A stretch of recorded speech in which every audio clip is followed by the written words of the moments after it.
ਸਤਿ ਸ਼੍ਰੀ ਅਕਾਲ। ਤੁਸੀਂ ਵੇਖ ਰਹੇ ਹੋ ਟੀਵੀ ਪੰਜਾਬ ਤੇ ਮੈਂ ਹਾਂ ਤੁਹਾਡੇ ਨਾਲ ਇੰਦਰਪ੍ਰੀਤ ਕੌਰ ਸੰਗੀੜਾ। ਖਬਰਾਂ ਦੇ ਇਸ ਬੁਲੇਟਿਨ ਵਿੱਚ ਤੁਹਾਡਾ ਸਵਾਗਤ ਹੈ। ਸਭ ਤੋਂ ਪਹਿਲਾਂ ਨਜ਼ਰ ਮਾਰਦੇ ਹਾਂ ਹੈਡਲਾਈਨਸ ਤੇ। 4 ਸੂਬਿਆਂ ਤੋਂ ਇਮੀਗ੍ਰੇਸ਼ਨ ਦਾ ਐਲਾਨ, ਉਮੀਦਵਾਰਾਂ ਨੂੰ ਮਿਲੇ ਪੀਆਰ ਦੇ ਸੱਦੇ। ਕੈਨੇਡਾ ਵਿੱਚ ਕਿਹੜੇ ਵਰਕਰਾਂ ਦੀ ਵਧੀ ਮੰਗ, ਜਾਣੋ ਆਕਿਊਪੇਸ਼ਨ ਇਨ ਡਿਮਾਂਡ। ਭਾਰੀ ਸਨੋ ਕਾਰਨ ਵਾਪਰੇ ਹਾਦਸੇ, ਪੁਲਿਸ ਨੇ ਬੰਦ ਕੀਤੇ ਰਸਤੇ, ਬਿਜਲੀ ਹੋਈ ਗੁੱਲ। ਕੈਨੇਡਾ ਚਲਾਵੇਗਾ ਰਿਫਿਊਜੀ ਪ੍ਰੋਗਰਾਮ, 10,000 ਰਿਫਿਊਜੀ ਆਉਣਗੇ ਕੈਨੇਡਾ। 4 ਸੂਬਿਆਂ ਤੋਂ ਇਮੀਗ੍ਰੇਸ਼ਨ ਨਾਲ ਜੁੜੀ ਹੋਈ ਖਬਰ ਸਾਹਮਣੇ ਆਈ, ਜਿੱਥੇ 4 ਸੂਬਿਆਂ ਵੱਲੋਂ ਡਰਾਅ ਕੱਢੇ ਗਏ ਤੇ ਕਈ ਉਮੀਦਵਾਰਾਂ ਦੀ ਕਿਸਮਤ ਜਾਗੀ ਹੈ। ਇਹ ਜਾਣਕਾਰੀ ਪੀਐਨਪੀ ਡਰਾਅ ਦੇ ਨਾਲ ਜੁੜੀ ਹੋਈ ਹੈ, ਜਿੱਥੇ ਦੱਸਿਆ ਗਿਆ ਕਿ ਕਿੰਨੇ ਉਮੀਦਵਾਰਾਂ ਨੂੰ ਇਨਵੀਟੇਸ਼ਨ ਹਾਸਲ ਹੋਏ। ਇਮੀਗ੍ਰੇਸ਼ਨ ਦੇ ਨਾਲ ਜੁੜੀ ਹੋਈ ਵੱਡੀ ਅਪਡੇਟ ਸਾਹਮਣੇ ਆਈ ਹੈ, ਜਿੱਥੇ ਕਈ ਸੂਬਿਆਂ ਵੱਲੋਂ ਇਮੀਗ੍ਰੇਸ਼ਨ ਦੇ ਡਰਾਅ ਕੱਢੇ ਗਏ, ਜਿਸ ਵਿੱਚ ਕਈ ਉਮੀਦਵਾਰਾਂ ਨੂੰ ਸੱਦੇ ਜਾਰੀ ਕੀਤੇ ਗਏ। ਪੀਐਨਪੀ ਡਰਾਅ ਦੀ ਬਾਰੇ ਜਾਣਕਾਰੀ ਸਾਹਮਣੇ ਆਈ, ਜਿੱਥੇ ਓਨਟਾਰੀਓ, ਬ੍ਰਿਟਿਸ਼ ਕੋਲੰਬੀਆ, ਐਲਬਰਟਾ ਤੇ ਮੈਨੀਟੋਬਾ ਸੂਬੇ ਵੱਲੋਂ ਪ੍ਰੋਵਿੰਸ਼ੀਅਲ ਨੋਮੀਨੀ ਪ੍ਰੋਗਰਾਮਸ ਦਾ ਐਲਾਨ ਕੀਤਾ ਗਿਆ। ਦੱਸਿਆ ਗਿਆ ਹੈ ਕਿ ਇਨ੍ਹਾਂ ਤਮਾਮ ਡਰਾਅਸ ਵਿੱਚ ਕਿੰਨੇ ਉਮੀਦਵਾਰਾਂ ਦੀ ਕਿਸਮਤ ਜਾਗੀ ਹੈ। ਇਹ ਨਤੀਜੇ 28 ਜਨਵਰੀ ਤੋਂ 3 ਫਰਵਰੀ ਦੇ ਵਿਚਕਾਰ ਸਾਂਝੇ ਕੀਤੇ ਗਏ ਨੇ। ਸਭ ਤੋਂ ਪਹਿਲਾਂ ਗੱਲ ਕਰਦੇ ਹਾਂ ਓਨਟਾਰੀਓ ਸੂਬੇ ਦੀ। ਓਨਟਾਰੀਓ ਸੂਬੇ ਵੱਲੋਂ 611 ਸੱਦੇ ਜਾਰੀ ਕੀਤੇ ਗਏ, ਜੋ ਕਿ ਫੋਰਨ ਵਰਕਰ ਸਟ੍ਰੀਮ ਰਾਹੀਂ ਸਨ।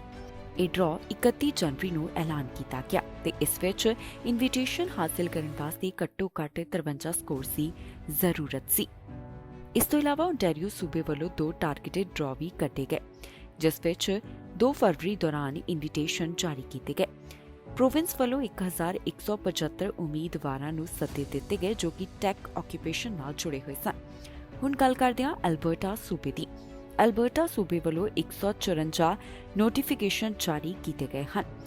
ਇਹ ਸੱਦੇ ਉਨ੍ਹਾਂ ਵੱਲੋਂ ਐਲਬਰਟਾ ਐਡਵਾਂਟੇਜ ਇਮੀਗ੍ਰੇਸ਼ਨ ਪ੍ਰੋਗਰਾਮ ਦੇ ਰਾਹੀਂ ਦਿੱਤੇ ਗਏ, ਜੋ ਕਿ 23 ਜਨਵਰੀ ਨੂੰ ਐਲਾਨ ਕੀਤਾ ਗਿਆ। ਪ੍ਰੋਵਿੰਸ ਵੱਲੋਂ ਹਾਲ ਹੀ ਦੇ ਵਿੱਚ ਐਲਾਨ ਕੀਤਾ ਗਿਆ ਕਿ ਉਨ੍ਹਾਂ ਵੱਲੋਂ ਕਿਹੜੇ ਬਦਲਾਵ ਕੀਤੇ ਜਾ ਰਹੇ ਨੇ। ਇਸ ਤੋਂ ਬਾਅਦ ਗੱਲ ਕਰਦੇ ਹਾਂ ਬ੍ਰਿਟਿਸ਼ ਕੋਲੰਬੀਆ ਸੂਬੇ ਦੀ। ਬ੍ਰਿਟਿਸ਼ ਕੋਲੰਬੀਆ ਸੂਬੇ ਵੱਲੋਂ 31 ਜਨਵਰੀ ਨੂੰ ਜੋ ਡਰਾਅ ਕੱਢਿਆ ਗਿਆ, ਉਸ ਤਹਿਤ 279 ਉਮੀਦਵਾਰਾਂ ਨੂੰ ਪ੍ਰੋਵਿੰਸ਼ੀਅਲ ਨੋਮੀਨੇਸ਼ਨ ਵਾਸਤੇ ਅਪਲਾਈ ਕਰਨ ਦਾ ਮੌਕਾ ਦਿੱਤਾ ਗਿਆ। ਇਸ ਤੋਂ ਇਲਾਵਾ ਟਾਰਗੇਟਡ ਡਰਾਅ ਦੇ ਰਾਹੀਂ 243 ਉਮੀਦਵਾਰਾਂ ਦੀ ਕਿਸਮਤ ਜਾਗੀ ਹੈ। ਇਹ ਇਨਵੀਟੇਸ਼ਨ ਉਹਨਾਂ ਨੂੰ ਹਾਸਿਲ ਹੋਏ ਜਿਹੜੇ ਸਕਿਲਡ ਵਰਕਰ ਅਤੇ ਇੰਟਰਨੈਸ਼ਨਲ ਗ੍ਰੈਜੂਏਟਸ ਕੈਟਾਗਰੀ, ਜਿਸ ਵਿੱਚ ਐਕਸਪ੍ਰੈਸ ਐਂਟਰੀ ਕੈਂਡੀਡੇਟਸ ਵੀ ਸ਼ਾਮਿਲ ਹਨ, ਉਹ ਦਰਜ ਕੀਤੇ ਗਏ। ਇਸ ਤੋਂ ਇਲਾਵਾ 18 अर्ਲੀ ਚਾਈਲਡਹੁੱਡ ਐਜੂਕੇਟਰਸ ਤੇ ਅਸਿਸਟੈਂਟਸ ਨੂੰ, ਜਿਸ ਵਾਸਤੇ 60 ਪੁਆਇੰਟਸ ਦੀ ਜ਼ਰੂਰਤ ਰਹੀ। 18 ਹੈਲਥ ਕੇਅਰ ਵਰਕਰਸ ਨੂੰ, ਜੋ ਕਿ ਸਕਿਲਡ ਵਰਕਰ ਇੰਟਰਨੈਸ਼ਨਲ ਗ੍ਰੈਜੂਏਟ ਦੇ ਨਾਲ ਜੁੜੇ ਹੋਏ ਸਨ, ਇਸ ਲਈ ਉਹਨਾਂ ਨੂੰ 60 ਪੁਆਇੰਟਸ ਦੀ ਜ਼ਰੂਰਤ ਰਹੀ। ਇਨ ਡਿਮਾਂਡ ਆਕਿਊਪੇਸ਼ਨ, ਜਿਸ ਵਾਸਤੇ 60 ਪੁਆਇੰਟਸ ਦੀ ਜ਼ਰੂਰਤ ਰਹੀ। ਮੈਨੀਟੋਬਾ ਸੂਬੇ ਵੱਲੋਂ ਵੀ ਡਰਾਅ ਕੱਢਿਆ ਗਿਆ, ਜਿੱਥੇ ਉਨ੍ਹਾਂ ਵੱਲੋਂ 30 ਜਨਵਰੀ ਨੂੰ 21 ਲੈਟਰਸ ਆਫ ਐਡਵਾਈਸ ਜਾਰੀ ਕੀਤੇ ਗਏ। ਉਮੀਦਵਾਰਾਂ ਲਈ ਕੁਝ ਖਾਸ ਚੀਜ਼ਾਂ ਦਾ ਧਿਆਨ ਰੱਖਣਾ ਜ਼ਰੂਰੀ ਸੀ। ਉਨ੍ਹਾਂ ਵਾਸਤੇ ਜ਼ਰੂਰੀ ਸੀ ਕਿ ਉਹ ਯੂਕਰੇਨ ਦੇ ਸਿਟੀਜ਼ਨ ਹੋਣ। ਇਸ ਤੋਂ ਇਲਾਵਾ ਉਨ੍ਹਾਂ ਕੋਲ ਲੈਂਗੁਏਜ ਬੈਂਡ ਹੋਣੇ ਵੀ ਲਾਜ਼ਮੀ ਕੀਤੇ ਗਏ। ਉਨ੍ਹਾਂ ਕੋਲ ਇੱਕ ਵੈਲਿਡ ਲੈਂਗੁਏਜ ਟੈਸਟ ਹੋਣਾ ਜ਼ਰੂਰੀ ਰਿਹਾ ਤੇ ਨਾਲ ਹੀ 60 ਅੰਕਾਂ ਦੀ ਵੀ ਮੰਗ ਕੀਤੀ ਜਾ ਰਹੀ ਸੀ। ਕੈਨੇਡਾ ਵਿੱਚ ਕਿਹੜੇ ਰੁਜ਼ਗਾਰਾਂ ਦੀ ਸਭ ਤੋਂ ਜ਼ਿਆਦਾ ਮੰਗ ਹੈ, ਇਸ ਬਾਰੇ ਤਾਜ਼ਾ ਜਾਣਕਾਰੀ ਸਾਂਝੀ ਕੀਤੀ ਗਈ, ਜਿੱਥੇ ਆਕਿਊਪੇਸ਼ਨ ਇਨ ਡਿਮਾਂਡ ਦੱਸੇ ਗਏ ਹਨ। ਇਸ ਤੋਂ ਇਲਾਵਾ ਇਹ ਵੀ ਜਾਣਕਾਰੀ ਸਾਂਝੀ ਕੀਤੀ ਗਈ ਕਿ ਕੈਨੇਡਾ ਦੇ ਕਿਹੜੇ ਹਿੱਸਿਆਂ ਵਿੱਚ ਇਹਨਾਂ ਕਾਰੋਬਾਰਾਂ ਵਿੱਚ ਨੌਕਰੀਆਂ ਖਾਲੀ ਪਈਆਂ ਨੇ, ਕਾਮਿਆਂ ਦੀ ਮੰਗ ਕੀਤੀ ਜਾ ਰਹੀ ਹੈ। ਇਸ ਬਾਰੇ ਕੀ ਹੈ ਪੂਰੀ ਰਿਪੋਰਟ, ਤੁਹਾਨੂੰ ਇਸ ਖਬਰ ਵਿੱਚ ਦੱਸਾਂਗੇ। ਕੈਨੇਡਾ ਵਿੱਚ ਇਸ ਸਮੇਂ ਕਾਫੀ ਕਿੱਤੇ ਅਜਿਹੇ ਹਨ ਜੋ ਕਿ ਮੰਗ ਵਿੱਚ ਨੇ। ਅਜਿਹੀ ਹੀ ਇੱਕ ਤਾਜ਼ਾ ਜਾਣਕਾਰੀ ਸਾਂਝੀ ਕੀਤੀ ਗਈ, ਜਿੱਥੇ ਦੱਸਿਆ ਗਿਆ ਕਿ ਕੈਨੇਡਾ ਵਿੱਚ ਕਿਹੜੇ ਆਕਿਊਪੇਸ਼ਨ ਇਨ ਡਿਮਾਂਡ ਹਨ। ਸੋ ਆਓ ਤੁਹਾਨੂੰ ਦੱਸਦੇ ਹਾਂ ਕਿ ਕਿਹੜੇ ਸੈਕਟਰਸ ਵਿੱਚ ਇਸ ਸਮੇਂ ਜ਼ਿਆਦਾਤਰ ਕਾਮਿਆਂ ਦੀ ਮੰਗ ਕੀਤੀ ਜਾ ਰਹੀ ਹੈ। ਸਭ ਤੋਂ ਪਹਿਲਾਂ ਗੱਲ ਕਰਦੇ ਹਾਂ ਗਰੋਥ ਮਾਰਕੀਟਿੰਗ ਮੈਨੇਜਰ ਦੀ। ਇਸ ਦੀ ਜ਼ਿਆਦਾ ਮੰਗ greater Toronto area, greater Vancouver metropolitan area, greater Montreal metropolitan area ਦੇ ਵਿੱਚ ਹੈ, ਜਿੱਥੇ 46.2% ਦੀ ਨੌਕਰੀਆਂ ਉਪਲਬਧ ਹਨ। ਉਸ ਤੋਂ ਬਾਅਦ ਹੈ ਪ੍ਰੋਡਕਟ ਆਪਰੇਸ਼ਨਸ ਮੈਨੇਜਰ, ਜਿਸ ਦੀ ਜ਼ਿਆਦਾਤਰ ਮੰਗ GTA ਵਿੱਚ ਹੈ ਤੇ ਇਸ ਦੀਆਂ ਨੌਕਰੀਆਂ 43.2% ਦੀ ਇਸ ਸਮੇਂ ਉਪਲਬਧ ਨੇ। ਡਿਸਪੈਂਸਰੀ ਟੈਕਨੀਸ਼ੀਅਨ, ਜ਼ਿਆਦਾਤਰ ਮੰਗ GTA ਵਿੱਚ ਹੈ ਤੇ ਇਸ ਦੀਆਂ ਨੌਕਰੀਆਂ ਕਿੰਨੀਆਂ ਉਪਲਬਧ ਨੇ, ਇਸ ਬਾਰੇ ਜਾਣਕਾਰੀ ਨਹੀਂ ਦਿੱਤੀ ਗਈ। Technical program manager GTA GVMA ਵਿੱਚ ਇਸ ਦੀ ਜ਼ਿਆਦਾਤਰ ਮੰਗ ਹੈ ਤੇ ਇਸ ਦੀਆਂ ਨੌਕਰੀਆਂ 29.3% ਦੀ ਉਪਲਬਧ ਹਨ। ਸਸਟੇਨੇਬਿਲਿਟੀ ਮੈਨੇਜਰ, ਇਸ ਦੀ ਵੱਧ ਮੰਗ GTA ਵਿੱਚ ਹੈ। ਯੂਜ਼ਰ ਐਕਸਪੀਰੀਅੰਸ ਰਾਈਟਰ, GTA ਵਿੱਚ ਇਸ ਦੀ ਮੰਗ ਹੈ। Information technology associate, site engineer, customer success associate, valuation analyst, sales development representative, security engineer, data engineer, ecommerce coordinator, technical product manager, cyber security specialist, medical writer, media planner. ਇਹਨਾਂ तमाम ਕਾਰੋਬਾਰਾਂ ਦੀ ਇਸ ਸਮੇਂ ਕੈਨੇਡਾ ਦੇ ਅਲੱਗ-ਅਲੱਗ ਹਿੱਸਿਆਂ ਵਿੱਚ ਕਾਫੀ ਮੰਗ ਹੈ ਤੇ ਕਾਫੀ ਨੌਕਰੀਆਂ ਵੀ ਉਪਲਬਧ ਨੇ। ਜ਼ਿਕਰਯੋਗ ਹੈ ਕਿ ਮੌਜੂਦਾ ਸਮੇਂ ਕੈਨੇਡਾ ਵਿੱਚ ਕਾਫੀ ਨੌਕਰੀਆਂ ਖਾਲੀ ਪਈਆਂ ਨੇ। ਸਮੇਂ-ਸਮੇਂ ਤੇ ਸਟੈਟਿਸਟਿਕਸ ਕੈਨੇਡਾ ਵੱਲੋਂ ਇਸ ਦੇ ਅੰਕੜੇ ਸਾਂਝੇ ਕਰਦਿਆਂ ਦੱਸਿਆ ਜਾ ਰਿਹਾ ਹੈ ਕਿ ਕਿਹੜੇ ਸੈਕਟਰਸ ਵਿੱਚ ਨੌਕਰੀਆਂ ਖਾਲੀ ਪਈਆਂ ਨੇ। ਕੈਨੇਡਾ ਦੇ ਅਲੱਗ-ਅਲੱਗ ਹਿੱਸਿਆਂ ਵਿੱਚ ਖਾਲੀ ਨੌਕਰੀਆਂ ਭਰਨ ਵਾਸਤੇ ਕਈ ਤਰ੍ਹਾਂ ਦੇ ਉਪਰਾਲੇ ਕੀਤੇ ਜਾ ਰਹੇ ਹਨ। ਕੈਨੇਡਾ ਵੱਲੋਂ ਇੱਕ ਨਵਾਂ ਰਿਫਿਊਜੀ ਪ੍ਰੋਗਰਾਮ ਚਲਾਇਆ ਜਾ ਰਿਹਾ ਹੈ, ਜਿਸ ਤਹਿਤ 10,000 ਦੇ ਕਰੀਬ ਰਿਫਿਊਜੀਆਂ ਨੂੰ ਕੈਨੇਡਾ ਵਿੱਚ ਲਿਆਂਦਾ ਜਾਵੇਗਾ। ਮੈਂਬਰ ਪਾਰਲੀਮੈਂਟ ਵੱਲੋਂ ਖਾਸ ਤੌਰ ਦੇ ਉੱਪਰ ਇਸ ਦੀ ਜਾਣਕਾਰੀ ਸਾਂਝੀ ਕੀਤੀ ਗਈ। ਇਸ ਪ੍ਰੋਗਰਾਮ ਬਾਰੇ ਉਹਨਾਂ ਵੱਲੋਂ ਕੀ ਕੁਝ ਦੱਸਿਆ ਗਿਆ, ਤੁਹਾਨੂੰ ਇਸ ਖਬਰ ਵਿੱਚ ਦੱਸਾਂਗੇ। ਕੈਨੇਡਾ ਵੱਲੋਂ ਇੱਕ ਵਾਰ ਫਿਰ ਤੋਂ ਰਿਫਿਊਜੀਆਂ ਨੂੰ ਦੇਸ਼ ਵਿੱਚ ਲਿਆਉਣ ਦੀ ਤਿਆਰੀ ਕੀਤੀ ਜਾ ਰਹੀ ਹੈ। ਔਟਵਾ ਵਿੱਚ ਐਲਾਨ ਕੀਤਾ ਗਿਆ, ਜਿੱਥੇ ਦੱਸਿਆ ਗਿਆ ਕਿ ਰਿਫਿਊਜੀ ਪ੍ਰੋਗਰਾਮ ਚਲਾਇਆ ਜਾ ਰਿਹਾ ਹੈ, ਜਿਸ ਨਾਲ ਚੀਨ ਨਾਲ ਜੁੜੇ ਹੋਏ ਕੁਝ ਲੋਕਾਂ ਨੂੰ ਪਨਾਹ ਦਿੱਤੀ ਜਾਵੇਗੀ। ਇਸ ਬਾਰੇ ਲਿਬਰਲ ਐਮਪੀ ਵੱਲੋਂ ਐਲਾਨ ਕੀਤਾ ਗਿਆ। ਇਸ ਮੌਕੇ ਉਹਨਾਂ ਵੱਲੋਂ ਕੀ ਕੁਝ ਕਿਹਾ ਗਿਆ, ਆਓ ਤੁਹਾਨੂੰ ਸੁਣਾਉਂਦੇ ਹਾਂ। They are very grateful to Canada, to our government. What we are doing today is not only good for our country, but all of humanity. The government has tried to silence any information to leave the Xinjiang Uyghur Autonomous Region. And there has been a systematic campaign. It's been documented by the Wilson Center that almost 1,574 Uyghur people have been detained or deported at the behest of China from third countries. That's why this motion that we voted upon unanimously yesterday is so important. That is what has happened and what continues to happen. And we thankfully are a country that recognizes that newly landed people, whether or not they're coming here for economic reasons or fleeing for their lives, are an asset to Canada. All of these people contribute to our economy, contribute to our culture, our society, and understanding of the world. Countries with Uyghur populations, and they include countries along the western border of China. They include the countries I named earlier.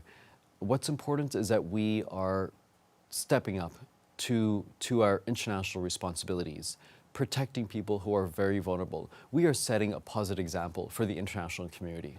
Challenges that are happening right now, when we've resettled 30,000 out of the 40,000 target, the challenges there are different from challenges of other resettlement operations. We welcomed Ukrainians to Canada. We welcomed Syrians to Canada. We are currently welcoming Afghans who have served our country and partnered with us in different ways. And we are now going to welcome Uyghur people who are fleeing a desperate situation. Our motion that we voted upon, that the government voted upon, is set to kick in as of 2024. I personally am always ambitious and will call for this to be done as soon as possible. I understand that there needs to be some mechanisms put in place. ਇੱਕ ਔਰਤ ਦੇ ਉੱਪਰ ਚਾਕੂ ਨਾਲ ਹਮਲਾ ਕੀਤੇ ਜਾਣ ਦੀ ਖਬਰ ਸਾਹਮਣੇ ਆਈ ਹੈ, ਜਿਸ ਤੋਂ ਬਾਅਦ ਪੁਲਿਸ ਮਾਮਲੇ ਦੀ ਜਾਂਚ ਕਰ ਰਹੀ ਹੈ। ਇਸ ਔਰਤ ਦੀ ਪਹਿਚਾਣ ਅਜੇ ਤੱਕ ਨਹੀਂ ਕੀਤੀ ਗਈ। ਦੱਸਿਆ ਜਾ ਰਿਹਾ ਹੈ ਕਿ ਚਾਕੂ ਲੱਗਣ ਕਾਰਨ ਔਰਤ ਗੰਭੀਰ ਜ਼ਖਮੀ ਹੋਈ, ਜਿਸ ਨੂੰ ਹਸਪਤਾਲ ਭਰਤੀ ਕਰਵਾਇਆ ਗਿਆ। ਡਾਊਨਟਾਊਨ ਟੋਰਾਂਟੋ ਤੋਂ ਇੱਕ ਅਜਿਹਾ ਮਾਮਲਾ ਸਾਹਮਣੇ ਆਇਆ, ਜਿੱਥੇ ਔਰਤ ਦੇ ਉੱਪਰ ਚਾਕੂ ਨਾਲ ਹਮਲਾ ਕੀਤਾ ਗਿਆ। ਚਾਕੂ ਲੱਗਣ ਕਾਰਨ ਔਰਤ ਗੰਭੀਰ ਜ਼ਖਮੀ ਹੋਈ ਹੈ, ਜਿਸ ਦੀ ਪੁਲਿਸ ਅਧਿਕਾਰੀਆਂ ਵੱਲੋਂ ਜਾਣਕਾਰੀ ਦਿੱਤੀ ਗਈ। ਟੋਰਾਂਟੋ ਪੁਲਿਸ ਸਰਵਿਸ ਦਾ ਕਹਿਣਾ ਹੈ ਕਿ ਇਹ ਘਟਨਾ 6:45 ਦੇ ਕਰੀਬ ਰਾਤ ਵੇਲੇ ਡੰਡਾਸ ਦੇ ਬੇ ਸਟਰੀਟਸ ਦੇ ਨੇੜਿਓਂ ਸਾਹਮਣੇ ਆਈ ਹੈ, ਜਿੱਥੇ ਇੱਕ ਔਰਤ ਦੇ ਉੱਪਰ ਚਾਕੂ ਨਾਲ ਹਮਲਾ ਕੀਤਾ ਗਿਆ। ਟੋਰਾਂਟੋ ਪੈਰਾਮੈਡਿਕਸ ਵੱਲੋਂ ਦੱਸਿਆ ਗਿਆ ਕਿ ਜ਼ਖਮੀ ਹਾਲਤ ਵਿੱਚ ਔਰਤ ਨੂੰ ਟਰਾਮਾ ਸੈਂਟਰ ਭਰਤੀ ਕਰਵਾਇਆ ਗਿਆ, ਕਿਉਂਕਿ ਉਸ ਦੀ ਹਾਲਤ ਕਾਫੀ ਗੰਭੀਰ ਬਣੀ ਹੋਈ ਸੀ। ਇਸ ਤੋਂ ਇਲਾਵਾ ਅਧਿਕਾਰੀਆਂ ਨੇ ਦੱਸਿਆ ਕਿ ਸਸਪੈਕਟ ਮੌਕੇ ਵਾਲੀ ਥਾਂ ਤੋਂ ਫਰਾਰ ਹੋ ਗਿਆ ਤੇ ਉਸ ਦੀ ਬਹੁਤੀ ਜਾਣਕਾਰੀ ਵੀ ਜਨਤਕ ਨਹੀਂ ਕੀਤੀ ਗਈ। ਟੋਰਾਂਟੋ ਪੁਲਿਸ ਵੱਲੋਂ ਲਗਾਤਾਰ ਇਸ ਸੰਬੰਧੀ ਅਪਡੇਟ ਟਵਿੱਟਰ ਦੇ ਰਾਹੀਂ ਵੀ ਸਾਂਝੀ ਕੀਤੀ ਜਾ ਰਹੀ ਹੈ, ਜਿੱਥੇ ਉਹਨਾਂ ਵੱਲੋਂ ਦੱਸਿਆ ਗਿਆ ਕਿ ਸਸਪੈਕਟ ਦਾ ਪਤਾ ਲਗਾਉਣ ਦੀ ਉਹਨਾਂ ਵੱਲੋਂ ਕੋਸ਼ਿਸ਼ ਜਾਰੀ ਹੈ। ਹੁਣ ਤੱਕ ਦੀ ਜਾਣਕਾਰੀ ਦੇ ਵਿੱਚ ਪੀੜਤ ਦੀ ਪਹਿਚਾਣ ਵੀ ਨਹੀਂ ਦੱਸੀ ਗਈ। ਪੁਲਿਸ ਮਾਮਲੇ ਦੀ ਜਾਂਚ ਕਰ ਰਹੀ ਹੈ, ਜਿਸ ਤੋਂ ਬਾਅਦ ਅਗਲੀ ਅਪਡੇਟ ਉਹਨਾਂ ਵੱਲੋਂ ਦਿੱਤੀ ਜਾਵੇਗੀ। ਹੁਣ ਤੱਕ ਦੀ ਜਾਣਕਾਰੀ ਵਿੱਚ ਇਹਨਾਂ तमाम ਗੱਲਾਂ ਦਾ ਹੀ ਜ਼ਿਕਰ ਕੀਤਾ ਗਿਆ, ਜੋ ਤੁਹਾਡੇ ਨਾਲ ਇਸ ਖਬਰ ਵਿੱਚ ਸਾਂਝੀਆਂ ਕੀਤੀਆਂ ਗਈਆਂ ਨੇ।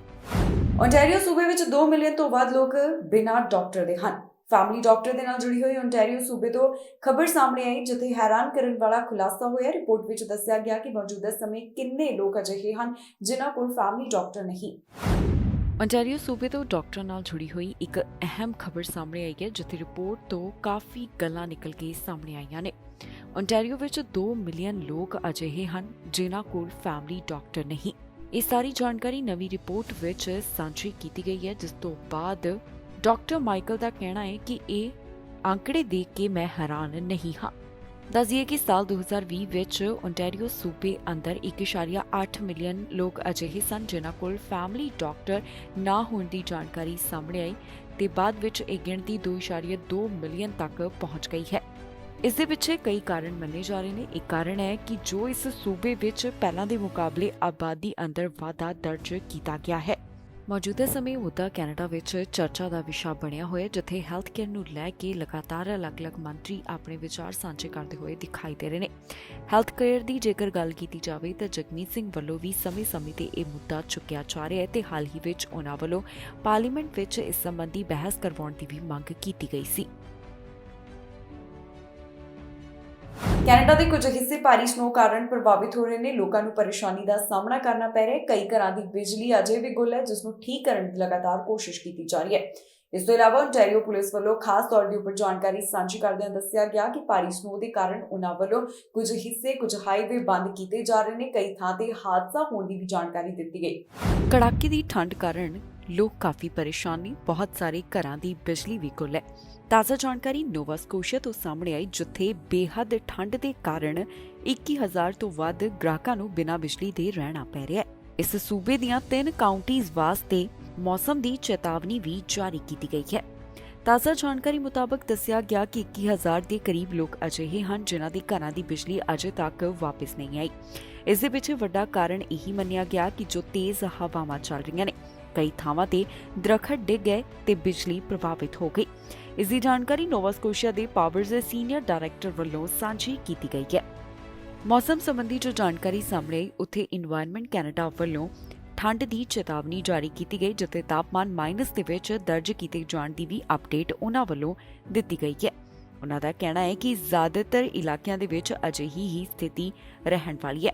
ਇਸ ਤੋਂ ਇਲਾਵਾ ਪਾਵਰ ਕੰਪਨੀ ਦਾ ਕਹਿਣਾ ਹੈ ਕਿ 200 ਦੇ ਕਰੀਬ ਫੀਲਡ ਵਰਕਰਸ ਆਪਣੇ ਕੰਮ ਵਿੱਚ ਜੁਟੇ ਹੋਏ ਨੇ ਤਾਂ ਕਿ ਬਿਜਲੀ ਠੀਕ ਕੀਤੀ ਜਾ ਸਕੇ। ਇੱਥੇ ਵੀ ਦੱਸ ਦਈਏ ਕਿ ਓਨਟਾਰੀਓ ਵਿੱਚ ਵੀ ਕੁਝ ਅਜਿਹੇ ਹਾਲਾਤ ਬਣੇ ਹੋਏ ਨੇ, ਜਿੱਥੇ ਪੁਲਿਸ ਅਧਿਕਾਰੀਆਂ ਵੱਲੋਂ ਅਪਡੇਟ ਜਾਰੀ ਕੀਤੀ ਗਈ। ਉਹਨਾਂ ਵੱਲੋਂ ਹਾਈਵੇ 400 ਦਾ ਕੁਝ ਹਿੱਸਾ ਬੰਦ ਵੀ ਕੀਤਾ ਗਿਆ ਹੈ, ਕਿਉਂਕਿ ਸਨੋ ਦੇ ਕਾਰਨ ਵਿਜ਼ਿਬਿਲਿਟੀ ਦੇ ਉੱਪਰ ਅਸਰ ਪੈ ਰਿਹਾ ਹੈ ਤੇ ਇਹ ਵੀ ਵੇਖਣ ਵਿੱਚ ਆਇਆ ਕਿ ਇੱਥੇ ਕੁਝ ਹਾਦਸੇ ਵੀ ਵਾਪਰੇ ਨੇ, ਜਿਸ ਤੋਂ ਬਾਅਦ ਓਨਟਾਰੀਓ ਪੁਲਿਸ ਵੱਲੋਂ ਕਦਮ ਚੁੱਕਿਆ ਗਿਆ। We've got extreme winter weather here right now. Highway 400 southbound at IBR. We're getting some vehicles moved out of the way here as we speak. Near zero visibility. All traffic is being forced off the highway. 400 is closed between Highway 89 northbound and Mapleview Drive southbound. If you don't need to be on the roads, please stay off. If you're stuck on the roads, it's going to be a slow drive wherever you are. This lake effect snow is causing essentially zero visibility in many areas. Roads are extremely slippery and treacherous. Please be careful out there, and I'll provide more information as it becomes available. California ਵਿੱਚ 6 ਜਾਣਿਆਂ ਦਾ ਕਤਲ ਕੀਤਾ ਗਿਆ। ਇਸ ਮਾਮਲੇ ਨੂੰ targeted ਦੱਸਿਆ ਗਿਆ ਹੈ। ਪੁਲਿਸ ਨੇ ਕਾਰਵਾਈ ਕਰਦਿਆਂ 2 ਜਾਣਿਆਂ ਨੂੰ ਹਿਰਾਸਤ ਵਿੱਚ ਲਿਆ। ਪੀੜਤ ਅਤੇ ਸਸਪੈਕਟ ਦੋਹਾਂ ਦੇ ਹੀ ਨਾਮ ਦੱਸੇ ਗਏ। ਦੱਸ ਦਈਏ ਕਿ 6 ਜਾਣਿਆਂ ਵਿੱਚ 10 ਮਹੀਨੇ ਦਾ ਮਾਸੂਮ ਬੱਚਾ ਵੀ ਸੀ, ਜਿਸ ਦਾ ਕਤਲ ਕਰ ਦਿੱਤਾ ਗਿਆ। ਕੈਲੀਫੋਰਨੀਆ ਤੋਂ ਟਾਰਗੇਟ ਕਿਲਿੰਗ ਦਾ ਮਾਮਲਾ ਸਾਹਮਣੇ ਆਇਆ, ਜਿਸ ਸੰਬੰਧੀ ਪੁਲਿਸ ਵੱਲੋਂ ਕਾਰਵਾਈ ਕਰਦਿਆਂ 2 ਜਾਣਿਆਂ ਨੂੰ ਗ੍ਰਿਫਤਾਰ ਕੀਤਾ ਗਿਆ। ਇਸ ਟਾਰਗੇਟ ਕਿਲਿੰਗ ਵਿੱਚ 6 ਜਾਣਿਆਂ ਦੀ ਮੌਤ ਹੋ ਗਈ, ਜਿਸ ਬਾਰੇ ਸ਼ੈਰਿਫ ਵੱਲੋਂ ਡਿਟੇਲ ਸਾਂਝੀ ਕੀਤੀ ਗਈ ਹੈ। ਅਥਾਰਟੀਜ਼ ਨੇ ਦੱਸਿਆ ਕਿ ਇਹ ਮਾਮਲਾ ਪਿਛਲੇ ਮਹੀਨੇ ਸੈਂਟਰਲ ਕੈਲੀਫੋਰਨੀਆ ਤੋਂ ਸਾਹਮਣੇ ਆਇਆ, ਜਿੱਥੇ 6 ਜਾਣਿਆਂ ਦਾ ਕਤਲ ਕਰ ਦਿੱਤਾ ਗਿਆ। ਕਾਰਵਾਈ ਕਰਦਿਆਂ ਜਿਹੜੇ 2 ਜਾਣਿਆਂ ਨੂੰ ਹਿਰਾਸਤ ਵਿੱਚ ਲਿਆ ਗਿਆ, ਉਹਨਾਂ ਦੀ ਪਹਿਚਾਣ ਵੀ ਜਨਤਕ ਕੀਤੀ ਗਈ ਹੈ। ਇੱਕ ਦਾ ਨਾਮ ਐਂਜਲ, ਜਿਸ ਦੀ ਉਮਰ 35 ਸਾਲ ਤੇ ਦੂਸਰੇ ਦਾ ਨਾਮ ਨੋਆ, ਉਮਰ 25 ਸਾਲ ਦੇ ਕਰੀਬ ਦੱਸੀ ਗਈ। ਇਨ੍ਹਾਂ ਉੱਪਰ ਪੁਲਿਸ ਵੱਲੋਂ ਚਾਰਜਿਸ ਵੀ ਲਗਾਏ ਗਏ ਹਨ। ਇਸ ਤੋਂ ਇਲਾਵਾ ਆਫੀਸਰਸ ਦਾ ਕਹਿਣਾ ਹੈ ਕਿ ਇਸ ਘਟਨਾ ਦੇ ਨਾਲ ਜੁੜੇ ਹੋਏ ਪੀੜਤ ਇੱਕ ਪਰਿਵਾਰ ਦੇ ਹੀ ਮੈਂਬਰ ਸਨ, ਜਿਨ੍ਹਾਂ ਨੂੰ ਨਿਸ਼ਾਨਾ ਬਣਾਇਆ ਗਿਆ। ਇਸ ਕਤਲ ਵਿੱਚ 10 ਮਹੀਨਿਆਂ ਦੇ ਮਾਸੂਮ ਨੂੰ ਵੀ ਨਿਸ਼ਾਨਾ ਬਣਾਇਆ ਗਿਆ। ਇੱਕ ਸਰਵੇਲੈਂਸ ਵੀਡੀਓ ਵੀ ਸਾਹਮਣੇ ਆਈ ਹੈ ਜਿਸ ਤੋਂ ਕਾਫੀ ਗੱਲਾਂ ਨਿਕਲ ਕੇ ਸਾਹਮਣੇ ਆਈਆਂ ਨੇ, ਜਿਸ ਵਿੱਚ ਮਾਂ ਵੱਲੋਂ ਜਾਨ ਬਚਾ ਕੇ ਭੱਜਣ ਦੀ ਕੋਸ਼ਿਸ਼ ਕੀਤੀ ਜਾ ਰਹੀ ਸੀ। ਪੀੜਤਾਂ ਦੀ ਪਹਿਚਾਣ ਵੀ ਪੁਲਿਸ ਵੱਲੋਂ ਜਨਤਕ ਕੀਤੀ ਗਈ, ਜਿਨ੍ਹਾਂ ਦੇ ਨਾਮ ਕੁਝ ਇਸ ਪ੍ਰਕਾਰ ਦੱਸੇ ਗਏ। ਐਲਾਡੀਨੋ ਉਮਰ 52 ਸਾਲ, ਮਾਰਕਸ ਉਮਰ 19 ਸਾਲ, ਜੈਨੀਫਰ ਉਮਰ 49 ਸਾਲ, ਰੋਜ਼ਾ 72 ਸਾਲ, ਐਲਿਸਾ 16, ਨਿਕੋਲਸ 10 ਮਹੀਨਿਆਂ ਦਾ ਬੱਚਾ ਦੱਸਿਆ ਗਿਆ ਹੈ। ਫਿਲਹਾਲ ਇਸ ਸੰਬੰਧੀ ਵਧੇਰੇ ਜਾਂਚ ਪੜਤਾਲ ਜਾਰੀ ਹੈ, ਜਿਸ ਤੋਂ ਬਾਅਦ ਅਗਲੀ ਜਾਣਕਾਰੀ ਸਾਂਝੀ ਕੀਤੀ ਜਾਵੇਗੀ। ਅਮਰੀਕਾ ਦੇ ਰਾਸ਼ਟਰਪਤੀ ਜੋ ਬਾਈਡਨ ਇੱਕ ਵਾਰ ਫਿਰ ਤੋਂ ਚੋਣ ਲੜ ਸਕਦੇ ਨੇ। ਬਾਈਡਨ ਵੱਲੋਂ ਇਸ ਸੰਬੰਧੀ ਸੰਕੇਤ ਦਿੱਤੇ ਗਏ ਨੇ, ਜਿੱਥੇ ਆਉਣ ਵਾਲੀਆਂ ਚੋਣਾਂ ਦੇ ਵਿੱਚ ਇੱਕ ਵਾਰ ਫਿਰ ਤੋਂ ਉਮੀਦਵਾਰੀ ਦੇ ਉਹਨਾਂ ਵੱਲੋਂ ਸੰਕੇਤ ਦਿੱਤੇ ਗਏ। ਅਮਰੀਕਾ ਦੇ ਰਾਸ਼ਟਰਪਤੀ ਜੋ ਬਾਈਡਨ ਵੱਲੋਂ ਸੰਕੇਤ ਦਿੱਤੇ ਗਏ ਨੇ ਕਿ ਉਹ ਚੋਣ ਲੜਨਗੇ। ਜੀ ਹਾਂ, ਦੂਸਰੇ ਕਾਰਜਕਾਲ ਵਾਸਤੇ ਬਾਈਡਨ ਚੋਣ ਲੜ ਸਕਦੇ ਹਨ। ਡੈਮੋਕ੍ਰੈਟਿਕ ਪਾਰਟੀ ਦੀ ਇੱਕ ਮੀਟਿੰਗ ਦੌਰਾਨ ਦੂਜੇ ਕਾਰਜਕਾਲ ਵਾਸਤੇ ਉਮੀਦਵਾਰੀ ਪੇਸ਼ ਕਰਨ ਦੇ ਸੰਕੇਤ ਅਮਰੀਕਾ ਦੇ ਰਾਸ਼ਟਰਪਤੀ ਜੋ ਬਾਈਡਨ ਵੱਲੋਂ ਦਿੱਤੇ ਗਏ। ਮੀਟਿੰਗ ਵਿੱਚ ਡੈਮੋਕ੍ਰੈਟਿਕ ਪਾਰਟੀ ਦੇ ਮੈਂਬਰਾਂ ਨੇ 4 ਹੋਰ ਸਾਲ ਦੇ ਨਾਅਰੇ ਲਾਏ। ਹਾਲਾਂਕਿ ਇਸ ਸੰਬੰਧ ਵਿੱਚ ਅਜੇ ਤੱਕ ਕੋਈ ਵੀ ਐਲਾਨ ਨਹੀਂ ਕੀਤਾ ਗਿਆ। ਬਾਈਡਨ ਨੇ ਡੈਮੋਕ੍ਰੈਟਿਕ ਨੈਸ਼ਨਲ ਕਮੇਟੀ ਨੂੰ ਦਾਅਵਾ ਕੀਤਾ ਹੈ ਕਿ ਉਹਨਾਂ ਦੇ ਪ੍ਰਸ਼ਾਸਨ ਨੇ ਇੱਕ ਮਜ਼ਬੂਤ ਆਰਥਿਕਤਾ ਬਣਾਉਣ ਵਿੱਚ ਮਦਦ ਕੀਤੀ। ਉਨ੍ਹਾਂ ਕਿਹਾ ਕਿ ਉਨ੍ਹਾਂ ਦੇ ਪ੍ਰਸ਼ਾਸਨ ਨੇ ਜਨਤਕ ਕੰਮਾਂ ਅਤੇ ਹੋਰ ਵੀ ਕਈ ਚੀਜ਼ਾਂ ਵਾਸਤੇ ਨਿਵੇਸ਼ ਕੀਤੇ ਤੇ ਹੋਰ ਵੀ ਕਾਫੀ ਗੱਲਾਂ ਦਾ ਜ਼ਿਕਰ ਕਰਦੇ ਹੋਏ ਉਹ ਦਿਖਾਈ ਦਿੱਤੇ ਹਨ। ਇਸ ਤੋਂ ਇਲਾਵਾ ਰਿਪਬਲਿਕਨ ਪਾਰਟੀ ਦੀ ਆਲੋਚਨਾ ਵੀ ਉਹਨਾਂ ਵੱਲੋਂ ਕੀਤੀ ਗਈ। ਦੱਸ ਦਈਏ ਕਿ ਪਾਰਟੀ ਦੇ ਸੈਂਕੜੇ ਆਗੂਆਂ ਨੇ 4 ਸਾਲ ਹੋਰ ਦੇ ਨਾਅਰੇ ਲਗਾਏ, ਜਿਸ ਦੌਰਾਨ ਪੁੱਛਿਆ ਗਿਆ ਕਿ ਮੈਂ ਇੱਕ ਸਧਾਰਨ ਸਵਾਲ ਪੁੱਛਦਾ ਹਾਂ ਕਿ ਤੁਸੀਂ ਮੇਰੇ ਨਾਲ ਹੋ। ਬਾਅਦ ਵਿੱਚ ਰਾਸ਼ਟਰਪਤੀ ਨੇ ਤਾੜੀਆਂ ਦੀ ਗੜਗੜਾਹਟ ਦੇ ਵਿਚਕਾਰ ਕਿਹਾ, ਅਮਰੀਕਾ ਆਪਣੇ ਰੰਗ ਵਿੱਚ ਵਾਪਸ ਆ ਗਿਆ ਤੇ ਅਸੀਂ ਇੱਕ ਵਾਰ ਫਿਰ ਦੁਨੀਆ ਦੀ ਅਗਵਾਈ ਕਰ ਰਹੇ ਹਾਂ। ਇਸ ਤੋਂ ਪਹਿਲਾਂ ਉਪ ਰਾਸ਼ਟਰਪਤੀ ਕਮਲਾ ਹੈਰਿਸ ਨੇ ਇੱਕ ਮੁੱਦੇ ਨੂੰ ਲੈ ਕੇ ਰਿਪਬਲਿਕਨ ਪਾਰਟੀ ਦੇ ਸਖਤ ਵਿਰੋਧ ਸਮੇਤ ਵੱਖ-ਵੱਖ ਮਾਮਲਿਆਂ ਤੇ ਉਨ੍ਹਾਂ ਤੇ ਨਿਸ਼ਾਨਾ ਸਾਧਿਆ। ਬਾਈਡਨ ਅਤੇ ਹੈਰਿਸ ਨੇ ਫਿਲਾਡੈਲਫੀਆ ਵਿੱਚ ਇੱਕ ਪਾਣੀ ਨਾਲ ਜੁੜਿਆ ਹੋਇਆ ਐਲਾਨ ਕੀਤਾ, ਜਿੱਥੇ ਪਲਾਂਟ ਦਾ ਵੀ ਦੌਰਾ ਉਨ੍ਹਾਂ ਵੱਲੋਂ ਕੀਤਾ ਗਿਆ। ਕੈਲੀਫੋਰਨੀਆ ਵਿੱਚ ਵਿਦਿਆਰਥੀਆਂ ਨੂੰ ਵੱਡੀ ਰਾਹਤ ਦਿੱਤੀ ਗਈ ਹੈ, ਜਿੱਥੇ ਵਿਦਿਆਰਥੀਆਂ ਨੂੰ ਹੁਣ ਸਕੂਲਾਂ ਵਿੱਚ ਕੋਵਿਡ-19 ਵੈਕਸੀਨ ਲਾਜ਼ਮੀ ਨਹੀਂ ਹੋਵੇਗੀ। ਇਸ ਤੋਂ ਇਲਾਵਾ ਸੂਬੇ ਵੱਲੋਂ ਹੋਰ ਵੀ ਜਿਹੜੀਆਂ ਪਾਬੰਦੀਆਂ ਲਗਾਈਆਂ ਗਈਆਂ ਉਹਨਾਂ ਨੂੰ ਖਤਮ ਕੀਤਾ ਜਾਵੇਗਾ। ਖਤਮ ਕਰਨ ਦਾ ਮਹੀਨਾ ਫਰਵਰੀ ਦੱਸਿਆ ਗਿਆ, ਭਾਵ ਕਿ ਫਰਵਰੀ ਮਹੀਨੇ ਪਾਬੰਦੀਆਂ ਖਤਮ ਕੀਤੀਆਂ ਜਾ ਰਹੀਆਂ ਨੇ। ਕੈਲੀਫੋਰਨੀਆ ਵਿੱਚ ਵਿਦਿਆਰਥੀਆਂ ਨਾਲ ਜੁੜਿਆ ਹੋਇਆ ਕੋਵਿਡ-19 ਦੇ ਬਾਰੇ ਇੱਕ ਨਵਾਂ ਫੈਸਲਾ ਲਿਆ ਗਿਆ। ਕੈਲੀਫੋਰਨੀਆ ਦੇ ਅਧਿਕਾਰੀਆਂ ਵੱਲੋਂ ਐਲਾਨ ਕੀਤਾ ਗਿਆ ਹੈ ਕਿ ਹੁਣ ਸਕੂਲਾਂ ਵਿੱਚ ਵਿਦਿਆਰਥੀਆਂ ਵਾਸਤੇ ਕੋਵਿਡ-19 ਦਾ ਟੀਕਾ ਹਾਸਲ ਕਰਨਾ ਲਾਜ਼ਮੀ ਨਹੀਂ ਹੋਵੇਗਾ। ਪਹਿਲਾਂ ਜੋ ਐਲਾਨ ਕੀਤਾ ਗਿਆ ਸੀ, ਉਸ ਤੋਂ ਬਾਅਦ ਇਹ ਤਾਜ਼ਾ ਅਪਡੇਟ ਸਾਹਮਣੇ ਆਈ ਹੈ। ਦੱਸੀਏ ਕਿ ਗਵਰਨਰ ਵੱਲੋਂ ਜਿਹੜੀਆਂ ਵੀ ਰੋਕਾਂ ਲਗਾਈਆਂ ਗਈਆਂ ਸਨ, ਉਹ ਹੁਣ ਸੂਬੇ ਤੋਂ ਹਟਾਈਆਂ ਜਾ ਰਹੀਆਂ ਨੇ। ਇਹਨਾਂ ਰੋਕਾਂ ਨੂੰ 28 ਫਰਵਰੀ ਦੌਰਾਨ ਹਟਾਏ ਜਾਣ ਦਾ ਐਲਾਨ ਕਰ ਦਿੱਤਾ ਗਿਆ। ਇੱਥੇ ਇਹ ਵੀ ਦੱਸਣਯੋਗ ਹੈ ਕਿ ਕੈਲੀਫੋਰਨੀਆ ਇੱਕ ਅਜਿਹਾ ਪਹਿਲਾ ਸੂਬਾ ਸੀ ਜਿੱਥੇ ਪੂਰੇ ਸਟੇਟ ਦੇ ਵਿੱਚ ਇਹ ਐਲਾਨ ਕੀਤਾ ਗਿਆ ਕਿ ਘਰਾਂ ਵਿੱਚ ਹੀ ਰਹੋ ਤੇ ਨਾਲ ਹੀ ਜਿਹੜੇ ਸਕੂਲਾਂ ਵਿੱਚ ਆਉਣ ਵਾਲੇ ਵਿਦਿਆਰਥੀ ਨੇ ਉਹਨਾਂ ਵਾਸਤੇ ਕੋਵਿਡ-19 ਟੀਕਾ ਲਾਜ਼ਮੀ ਕੀਤਾ ਗਿਆ ਸੀ। ਪਰ ਹੁਣ ਇਸ ਫੈਸਲੇ ਨੂੰ ਵਾਪਸ ਲਿਆ ਜਾ ਰਿਹਾ ਹੈ। ਇਸ ਦਾ ਕਾਰਨ ਹੈ ਜੋ ਮੌਜੂਦਾ ਸਮੇਂ ਸਥਿਤੀ ਬਣ ਗਈ ਹੈ। ਹੁਣ ਜ਼ਿਆਦਾਤਰ ਲੋਕਾਂ ਵੱਲੋਂ ਕੋਵਿਡ-19 ਦਾ ਟੀਕਾ ਹਾਸਲ ਕਰ ਲਿਆ ਗਿਆ ਹੈ ਤੇ ਨਾਲ ਹੀ ਉਹ ਆਮ ਜ਼ਿੰਦਗੀ ਵੱਲ ਪਰਤਦੇ ਹੋਏ ਵੀ ਦਿਖਾਈ ਦੇ ਰਹੇ ਨੇ। ਪਿਛਲੇ ਦਿਨੀ ਰਾਸ਼ਟਰਪਤੀ ਬਾਈਡਨ ਵੱਲੋਂ ਵੀ ਇੱਕ ਵੱਡਾ ਐਲਾਨ ਕੀਤਾ ਗਿਆ ਸੀ, ਜਿੱਥੇ ਉਹਨਾਂ ਵੱਲੋਂ ਕਿਹਾ ਗਿਆ ਕਿ ਜੋ ਐਮਰਜੈਂਸੀ ਕੋਵਿਡ-19 ਦੇ ਕਾਰਨ ਲਗਾਈ ਗਈ ਸੀ, ਉਸ ਨੂੰ ਹੁਣ ਵਾਪਸ ਲਿਆ ਜਾ ਰਿਹਾ ਹੈ। ਇਸ ਦੇ ਪਿੱਛੇ ਕਾਰਨ ਵੀ ਉਹਨਾਂ ਵੱਲੋਂ ਸਪਸ਼ਟ ਕੀਤਾ ਗਿਆ। ਸਾਫ਼ ਪਾਣੀ ਨੂੰ ਲੈ ਕੇ ਅਮਰੀਕਾ ਦੇ ਰਾਸ਼ਟਰਪਤੀ ਜੋ ਬਾਈਡਨ ਵੱਲੋਂ ਖਾਸ ਕਦਮ ਚੁੱਕਿਆ ਗਿਆ। ਇਸ ਮੌਕੇ ਉਹਨਾਂ ਨਾਲ ਵਾਈਸ ਪ੍ਰੈਜ਼ੀਡੈਂਟ ਕਮਲਾ ਹੈਰਿਸ ਵੀ ਮੌਜੂਦ ਸਨ। ਇੱਕ ਪ੍ਰੋਜੈਕਟ ਦੇ ਬਾਰੇ ਜਾਣਕਾਰੀ ਸਾਂਝੀ ਕਰਦੇ ਹੋਏ ਉਹ ਦਿਖਾਈ ਦਿੱਤੇ। ਸਾਫ਼ ਪਾਣੀ ਦੇ ਸੰਬੰਧ ਵਿੱਚ ਅਮਰੀਕਾ ਦੇ ਰਾਸ਼ਟਰਪਤੀ ਜੋ ਬਾਈਡਨ ਵੱਲੋਂ ਖਾਸ ਕਦਮ ਚੁੱਕਿਆ ਗਿਆ। ਉਹਨਾਂ ਨਾਲ ਵਾਈਸ ਪ੍ਰੈਜ਼ੀਡੈਂਟ ਵੀ ਮੌਜੂਦ ਸਨ। ਰਾਸ਼ਟਰਪਤੀ ਬਾਈਡਨ ਵੱਲੋਂ ਇੱਕ ਖਾਸ ਐਲਾਨ ਕੀਤਾ ਗਿਆ, ਜਿੱਥੇ ਉਹਨਾਂ ਵੱਲੋਂ ਆਪਣੇ ਵਿਚਾਰ ਵੀ ਸਾਂਝੇ ਕੀਤੇ ਗਏ ਹਨ। So the first thing I'm going to say is, go Eagles, fly, Eagles, fly.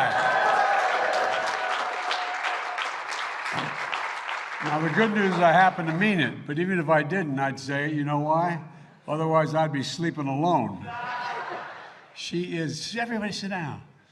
As the mayor knows, she is one self-assured Philly fan. No matter what. My wife hates violence, she says.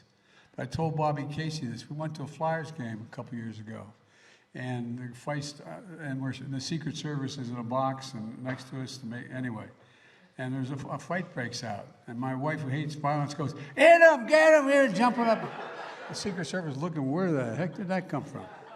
But anyway, thank you, Kamala. Thank you very much. You guys don't have to stand up here. Come on, why don't you go?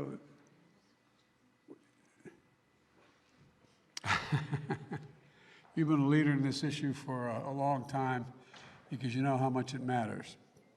Mayor Jim Kenney, thank for the passport back into the city, man.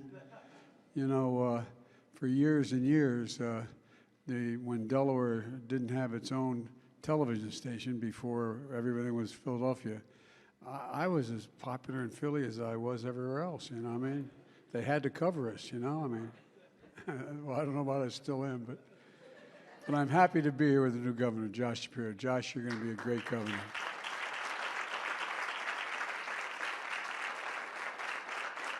And I'm mildly partial to Bobby Casey. He's from Scranton, not Scranton, Scranton. And we lived not very far from one another when I was up there as a kid. And I still go home. And I want to thank you we're going to make sure, Bobby, that rail line goes back like it was in 1970 from Scranton to New York.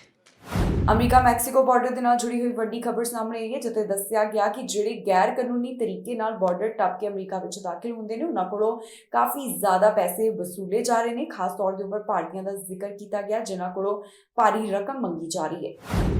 Mexico America border ਨਾਲ ਜੁੜਿਆ ਹੋਇਆ ਵੱਡਾ ਖੁਲਾਸਾ ਹੋਇਆ, ਜਿੱਥੇ ਦੱਸਿਆ ਗਿਆ ਹੈ ਕਿ ਮੈਕਸੀਕੋ ਤੋਂ ਅਮਰੀਕਾ ਵਿੱਚ ਦਾਖਲਾ ਲੈਣ ਵਾਸਤੇ ਭਾਰਤੀਆਂ ਤੋਂ ਕਿੰਨੇ ਪੈਸੇ ਲਏ ਜਾ ਰਹੇ ਨੇ। ਦਰਅਸਲ ਐਰੀਜ਼ੋਨਾ ਦੇ ਕੋਚਸ ਕਾਉਂਟੀ ਦੇ ਸ਼ੈਰਿਫ ਵੱਲੋਂ ਵਾਸ਼ਿੰਗਟਨ ਵਿੱਚ ਸੰਸਦ ਮੈਂਬਰਾਂ ਨੂੰ ਇਸ ਬਾਰੇ ਜਾਣਕਾਰੀ ਸਾਂਝੀ ਕੀਤੀ ਗਈ ਹੈ, ਜਿੱਥੇ ਉਹਨਾਂ ਨੇ ਦੱਸਿਆ ਕਿ ਗੈਰ ਕਾਨੂੰਨੀ ਤਰੀਕੇ ਨਾਲ ਬਾਰਡਰ ਪਾਰ ਕਰਕੇ ਕੁਝ ਲੋਕ ਅਮਰੀਕਾ ਦਾਖਲ ਹੋ ਰਹੇ ਨੇ ਤੇ ਸਰਹੱਦ ਪਾਰ ਕਰਨ ਵਾਸਤੇ ਮਦਦ ਲਈ ਉਹਨਾਂ ਵੱਲੋਂ ਭਾਰੀ ਰਕਮ ਚੁਕਾਈ ਜਾ ਰਹੀ ਹੈ। ਉਹਨਾਂ ਦੱਸਿਆ ਕਿ ਇਹਨਾਂ ਕੋਲੋਂ $21,000 ਤੱਕ ਵਸੂਲੇ ਜਾ ਰਹੇ ਨੇ। ਦੱਸ ਦਈਏ ਕਿ ਡੈਨੀਅਲਸ ਨੇ ਇਸ ਹਫ਼ਤੇ ਸਦਨ ਦੀ ਕਮੇਟੀ ਦੇ ਮੈਂਬਰਾਂ ਨੂੰ ਇਸ ਦੀ ਜਾਣਕਾਰੀ ਸਾਂਝੀ ਕੀਤੀ, ਜਿੱਥੇ ਉਹਨਾਂ ਨੇ ਦੱਸਿਆ ਕਿ ਇੱਕ ਗਰੁੱਪ ਵੱਲੋਂ ਐਂਟਰੀ ਕਰਵਾਉਣ ਲਈ ਘੱਟੋ-ਘੱਟ $7,000 ਵਸੂਲੇ ਗਏ। ਉਹ ਕਹਿੰਦੇ ਨੇ ਕਿ ਮੈਕਸੀਕੋ ਨਾਲ ਲੱਗਦੀ ਸਰਹੱਦ ਸੁਰੱਖਿਅਤ ਨਹੀਂ ਹੈ। ਅਮਰੀਕਾ ਦੀ ਦੱਖਣੀ ਸਰਹੱਦ ਤੇ ਅੰਤਰਰਾਸ਼ਟਰੀ ਅਪਰਾਧਿਕ ਸੰਗਠਨਾਂ ਦਾ ਕਬਜ਼ਾ ਹੋ ਗਿਆ ਹੈ। ਇਸ ਦੇ ਨਾਲ ਹੀ ਉਹਨਾਂ ਨੇ ਕਿਹਾ ਕਿ ਮੈਨੂੰ ਲੱਗਦਾ ਹੈ ਕਿ ਭਾਰਤੀਆਂ ਤੋਂ $21,000 ਤੱਕ ਲਏ ਜਾ ਰਹੇ ਨੇ। ਜ਼ਿਕਰਯੋਗ ਹੈ ਕਿ ਬਾਰਡਰ ਦਾ ਇਹ ਮਾਮਲਾ ਅਮਰੀਕਾ ਵਿੱਚ ਲਗਾਤਾਰ ਚਰਚਾ ਦਾ ਵਿਸ਼ਾ ਬਣਿਆ ਹੋਇਆ ਹੈ। ਜਦੋਂ ਰਾਸ਼ਟਰਪਤੀ ਜੋ ਬਾਈਡਨ ਵੱਲੋਂ ਸਰਹੱਦ ਦੇ ਉੱਪਰ ਲੱਗੀਆਂ ਪਾਬੰਦੀਆਂ ਖਤਮ ਕਰਨ ਦਾ ਐਲਾਨ ਕੀਤਾ ਗਿਆ ਤਾਂ ਉਸ ਤੋਂ ਬਾਅਦ ਕਈ ਗਵਰਨਰਸ ਇਸ ਦਾ ਵਿਰੋਧ ਕਰ ਰਹੇ ਨੇ। ਰੋਜ਼ਾਨਾ ਵੱਡੀ ਗਿਣਤੀ ਦੇ ਵਿੱਚ ਮਾਈਗ੍ਰੈਂਟਸ ਵੱਲੋਂ ਅਮਰੀਕਾ ਗੈਰ ਕਾਨੂੰਨੀ ਤਰੀਕੇ ਨਾਲ ਦਾਖਲਾ ਲਿਆ ਜਾ ਰਿਹਾ ਹੈ, ਜਿਸ ਦੇ ਆંકੜੇ ਵੀ ਹੈਰਾਨ ਕਰਨ ਵਾਲੇ ਸਾਹਮਣੇ ਆ ਰਹੇ ਨੇ। ਤੇ ਹੁਣ ਖਬਰ ਸਾਹਮਣੇ ਆਈ ਹੈ, ਜਿੱਥੇ ਦੱਸਿਆ ਗਿਆ ਕਿ ਕਿੰਨੇ ਪੈਸੇ ਭਾਰਤੀਆਂ ਕੋਲੋਂ ਬਾਰਡਰ ਪਾਰ ਕਰਨ ਲਈ ਵਸੂਲੇ ਜਾ ਰਹੇ ਨੇ। ਇਸ ਦੇ ਨਾਲ ਹੀ ਜਾਂਦੇ ਇੱਕ ਵਾਰ ਫਿਰ ਤੋਂ ਨਜ਼ਰ ਮਾਰਦੇ ਹਾਂ ਹੈਡਲਾਈਨਸ ਤੇ। 4 ਸੂਬਿਆਂ ਤੋਂ ਇਮੀਗ੍ਰੇਸ਼ਨ ਦਾ ਐਲਾਨ, ਉਮੀਦਵਾਰਾਂ ਨੂੰ ਮਿਲੇ PR ਦੇ ਸੱਦੇ। ਕੈਨੇਡਾ ਵਿੱਚ ਕਿਹੜੇ ਵਰਕਰਾਂ ਦੀ ਵਧੀ ਮੰਗ, ਜਾਣੋ ਆਕਿਊਪੇਸ਼ਨ ਇਨ ਡਿਮਾਂਡ। ਭਾਰੀ ਸਨੋ ਕਾਰਨ ਵਾਪਰੇ ਹਾਦਸੇ, ਪੁਲਿਸ ਨੇ ਬੰਦ ਕੀਤੇ ਰਸਤੇ, ਬਿਜਲੀ ਹੋਈ ਗੁੱਲ। ਕੈਨੇਡਾ ਚਲਾਵੇਗਾ ਰਿਫਿਊਜੀ ਪ੍ਰੋਗਰਾਮ, 10,000 ਰਿਫਿਊਜੀ ਆਉਣਗੇ ਕੈਨੇਡਾ। ਖਬਰਾਂ ਦੇ ਇਸ ਬੁਲੇਟਿਨ ਵਿੱਚ ਇੰਨਾ ਹੀ। ਫਿਲਹਾਲ ਮੈਨੂੰ ਇੰਦਰਪ੍ਰੀਤ ਕੌਰ ਸੰਗੇੜਾ ਨੂੰ ਦਿਓ ਇਜਾਜ਼ਤ ਤੇ ਤੁਸੀਂ ਵੇਖਦੇ ਰਹੋ TV ਪੰਜਾਬ।